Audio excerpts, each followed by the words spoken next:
Hello friends, आज आपण इयत्ता चौथीच्या इंग्लिश बुकमधील द गोल्डन फिश हा लेसन बघणार आहोत. So let start. The golden fish.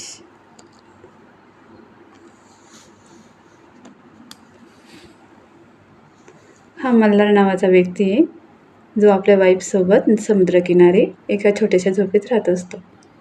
रोज समुद्रावर जायचं, किनारी जायचं आणि मच्छ्या पकडायच्या आणि त्या विकून आपला जीवनचरितार्थ चालवायचा. हा असा याचा व्यवसाय होता. असाच एके दिवशी तो one day strange thing happens.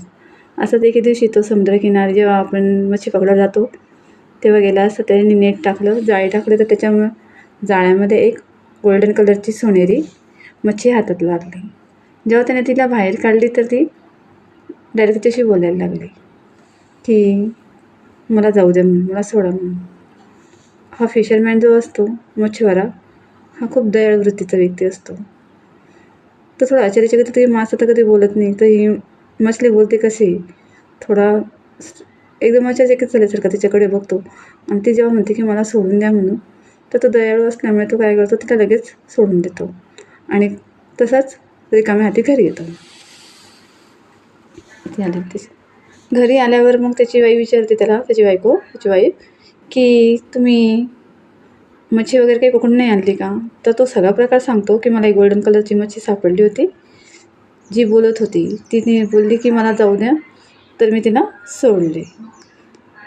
तर ती म्हणते, foolish man, why did you let the fish go. तू त्या मच्छीला का सोडलंस म्हणे, ती जादुई मछली होती. जा म्हणे आत्ताच्या आत्ता आणि तिच्याकडून काही विश माग म्हणे.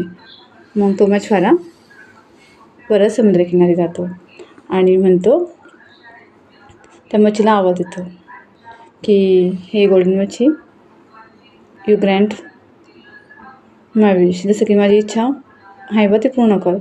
मच्छी लगेच बाहेर येते. ती मछली बाहेर येते आणि मग म्हणते की तुझी इच्छा काय आहे? तर तो म्हणतो की माझ्या बायकोची अशी इच्छा आहे की तिला एक घर हवे छान प्रकारे विथ गार्डन, त्याच्यासोबत गार्डनही हवे तिला. तर ती मछली म्हणते की ओके, युअर विश ग्रँटेड, तू घरी जाऊ शकतोस. तो घरी जातो तर तिला हे सुंदर प्रकारचं घर झालेलं दिसतं, त्याच्या ज्या छोट्याशी झोपडी असते ना तिथे, आणि गार्डनही असतो. तो आश्चर्यचकित होतो की वा, खरंच किती छान आहे बा म्हणे. मग त्यानंतर काही दिवस पास होतात. Some days pass. Malhar wife said to him. काही दिवस पास झाल्यानंतर मल्हारची वाईफ म्हणते की मला खूप बोर होतं आहे, हे छोटंसं घर मला पुरेसं नाही आहे, मला मोठा राजवाडा हवा आहे, मोठ्या किल्ल्यासारखं घर हवे, महल हवं आहे. तर तू जा परत समुद्रावर आणि तू विश माग अशा प्रकारची. तो म्हणतो असं कसं काय म्हणतो आहे म्हणे परत, हे तर छान घर आहे म्हणे, गार्डन आहे. नाही म्हणे मला याच्यापेक्षा ऑफर, कारण तिची इच्छा कधीच पूर्ण होणारी नसते, ती समाधानी नसतेच. तर त्यामुळे ती म्हणते की जा तू आत्ताच्या आत्ता, आणि त्याच्यावर ओरडते ती. मग तो नाईलाज असतो, परत जातो आणि मग गेल्यानंतर तो त्या मच्छीला आवाज देतो. मच्छी बाहेर येते आणि मच्छीला सांगतो की माझी वाईफची अशी इच्छा आहे की जे तू घर आणि गार्डन मला तयार करून दिलं, इतकं छान दिलं, पण तिला ते सगळं मोठ्या महलमध्ये, एका राजवाड्यामध्ये कन्व्हर्ट करून पाहिजे बा.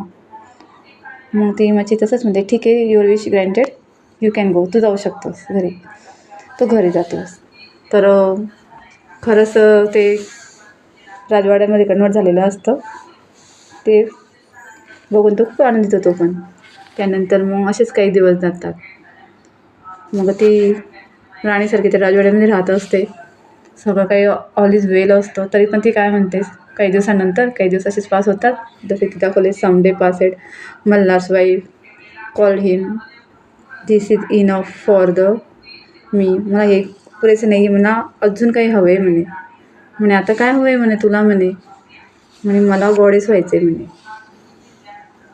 हे बघा, ते म्हणते की मला गॉडेस व्हायचे, म्हणजे मला देवी व्हायचे, देवीच्या सगळ्या पावर्स मला हव्या आहेत म्हणे.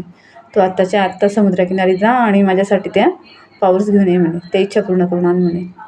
मग तरी तो म्हणतो इतकं सगळं चांगलं असताना तू परत मला तिकडे का पाठवते, तू समाधानी का नाही राहत. ते म्हणते तुला जितकं सांगितले तितकं कर, तुला जावंच लागेल आणि लवकरात लवकर आत्ताच्या आत्ताचा ताबडतोब, मला हवं आहे म्हणते, गॉडेस व्हायचं आहे मला. मग तो जातो परत. तो जातो आणि त्या मछलीला आवाज देतो. त्यावेळी मोठ्या प्रकारचं वादळ त्या समुद्रात निर्माण होतं. ती मछली अशी हेलकावे खात बाहेर येते आणि एकदम चिडलेल्या स्वरातच म्हणते की तुला काय हवं आहे म्हणे आता म्हणे, तुला सगळं काही तर दिले आहे मी. तर तो म्हणतो की माझी वाईफचं म्हणणे तिला गॉडेस व्हायचं आहे, अशी तिची इच्छा आहे. तर मछली अत्यंत संतापते आणि अशी विजेचा कडकडाट होईल असा मोठा आवाज त्या समुद्रात होतो आणि ती म्हणते की go back home. The fish sad. Voice was like a thunder. विजेच्या कडकडाटाचा आवाज होतो. And don't come again. आणि म्हणते की तू पुन्हा इकडे येऊ नकोस म्हणून, तू आत्ताच्या आत्ता जा. आणि मग तो जातो, घराकडे जातो. तर बघतो तर त्याचं जे छोटंसं झोपडी असते समुद्रकिनारी, ती तशीच तशी उभी दिसते. म्हणजे त्याचा जो महल असतो, त्या महल डिस्ट्रॉय संपून नष्ट होऊन तिथे त्याची ती जुनी झोपडी आणि तिची बायकोसुद्धा त्याच अवतारात त्याच वेशात तिथे दिसते त्याला. हे बघा, म्हणजे ते पुन्हा एवढं सगळं कमवून झिरोवर येऊन बसतात. त्यामुळे माणसाने कधीही समाधानी असलं पाहिजे. आणि मल्हारची बायको जी होती, त्याची वाईफ जी समाधानी नव्हती. तिला अप्पर आणि अप्पर, अप्पर आणि अप्पर हवं असतं. इतकं छोटंसं छान मस्त घर असताना तिला महल हवा असतो. महल मिळाल्यावर तिला गॉडेस व्हायचं असतं. आणि मग तिच्या इच्छा ह्या कधीच न संपणाऱ्या असतात, त्या अशा वाढतच राहिल्या असतात. म्हणून फिशने काय केलं, त्याच्या सगळ्या पावस काढून घेतल्या आणि त्यांना परत ती जशी होती ना त्याच अवतारात तिला आणून सोडलं. म्हणून माणसाने कधीच कोणत्या गोष्टीच्या हव्यास केला नको पाहिजे. हे त्या गोष्टीचं समाधान मानलं पाहिजे.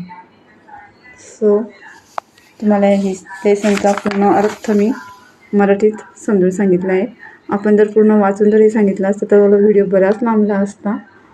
त्यामुळे मी ते तुम्हाला शॉर्टकट आणि मराठीमध्ये समजून सांगितलं. या लेसनमध्ये काय आहे नेमकं, तुम्हाला या लेसनची स्टोरी कळली असेल.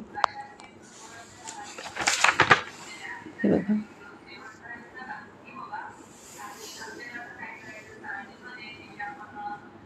त्यामुळे हा मी छोटासा प्रयत्न केला आहे समजून सांगण्याचा. मराठीत तुम्हाला याचा अर्थ खूप छान समजला आहे, गोष्ट छान समजली आहे स्टोरी.